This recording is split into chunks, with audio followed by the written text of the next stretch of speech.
Naman akong isi-share sa inyo mga bagong labas na mga unit. Ito ay Brodo at ito ay may model number na Brodo BTS 1808. Yan po yung kanyang model number, at ang ibabahagi ko sa inyo dito ay tungkol po sa kanyang operations nito.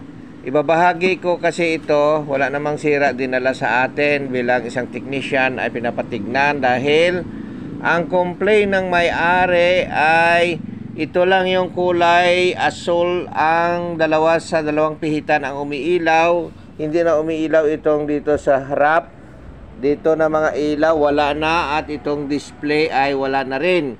So pag ganyan po na pag power on mo dito ay aandar ang ilaw, itong kulay asol, wala na ang display, wala din dito. Ibig sabihin yan po ay lubat lang po.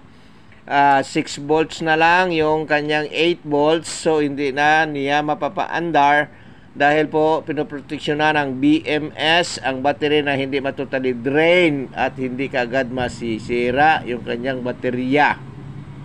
Kaya ibabahagi ko sa inyo dahil pag ganyan na ito lang yung umiilaw, yung kulay asol, walang display, walang sound, at walang ilaw dito sa harap, subukan nyo lang munang i-charge. Na-i-charge ko mga kalahating araw, umabot siya hanggang sa gabi mula kanina ng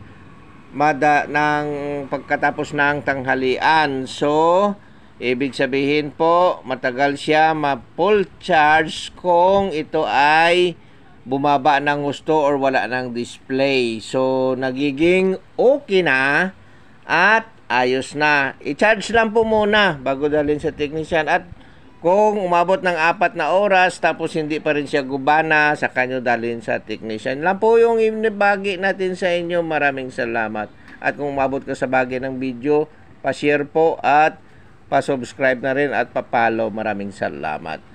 Okay, lagyan natin ng sound. Ayan o. Okay, hindi natin mapatagal. Iwas copyright. So hanggang dito na lang ang video natin. Maraming salamat.